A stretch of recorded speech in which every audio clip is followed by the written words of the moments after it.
රිද්මික විතානගේ මම තමයි 2023 A level art stream එකෙන් ලංකාව පළවෙනියා.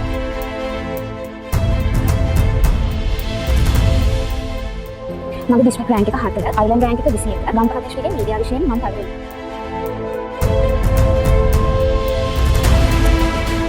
ඒ වගේම තමයි මම මීඩියා වලින් තුන්වෙනියා. මම ගම්පහ දිස්ත්‍රික්කයේ මීඩියා වලින් හතරවෙනියා.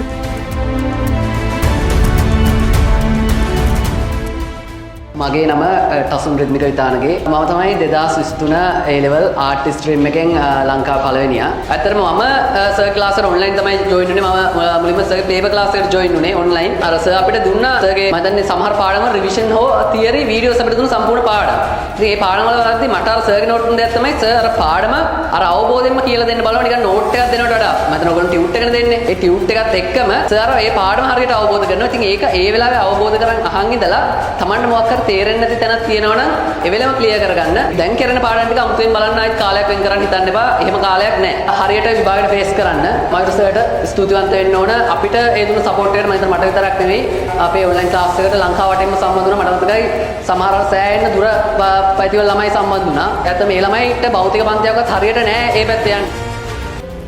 මගේ ඩිස්ට්‍රික්ට් රෑන්ක් එක 4, අයිලන්ඩ් රෑන්ක් එක 21, ගම්පහ දිස්ත්‍රික්කයේ මීඩියා විෂයෙන් මම පළවෙනියා. මවරසෑගේ වැඩපිළිවෙලෙන් මට මීඩියා විෂයේ පළවෙනියා වෙන්න ආසනාව හම්බුණා. මට ඒ තුනක් තියෙනවා. ඒ වගේම තමයි මම මීඩියා වලින් තුන්වෙනියා. මම මීඩියා විෂය සඳහා තෝරගත්තේ මාරස. ඒක ඇත්තටම මගේ A level ජීවිතයේ කරපු හොඳම තේරීමක් කියලා හිතෙනවා. විශේෂයෙන් කියනවනේ මාරසෑගේ පේපර්ස් ගත්තාම මාර අමාරුයි. ඒ කියන්නේ ඒවට 75ට වැඩිය ගන්න පුළුවන් කියන්නේ A level exam එක ගේමක් නෑ කියන එක. මම ගම්පහ දිස්ත්‍රික්කයේ මීඩියා වලින් 4 වෙනියා. මාරසෑගේ තියරි රිවිෂන් ක්ලාස් වලට මම සහභාගී වුණා. මම මාරසෑගේ ක්ලාස් එකට එන්නේ කලින් තගේ ක්ලාස් ආපු අක කෙනෙක් කරා. ඒකේ පේපර්ස් ගොඩක් අමාරුයි. ඒ නිසා හොඳ කාලකල්පනාකරණය කරගන්න ගොඩක් පුළුවන් වුණා. ඒක අනිත් විෂයන් දෙකකට ගොඩක් උදව් වුණා. මීඩියා සබ්ජෙක්ට් එකේ වැදගත්ම දෙයක් තමයි ටයිමින් හදන එක අපේ රචනා පේපරේ. ඉතින් සර් ගොඩක් මහන්සි වෙලා අපේ ටයිමින් හදන පැත්ත ගොඩක් කළා. අතරම ඒ අක්කා කියපු දේවල් හරි. සර් හොඳටම උගන්වනවා අපිට. අපිට ෂෝට් නෝට්ස් හදලා දීලා ටිප්ස් වලින් පාඩම් කරන්න හරිම ලේසියි. ඒ වගේම අපිට පාඩම් කරන්න ඕන විදිය සරල ක්‍රම අන්තිම වෙනකොට අපි ගොඩක් පේපර්ස් කරලා තිබ්බා සර්ගෙන්. සර් අපි එක්ක හැමදාම ප්‍රශ්න කර කර අපේ ලියන විදිය හදලා කොහොමද ප්‍රශ්න වලට උත්තර ලියන්නේ කියලා දීලා අපිට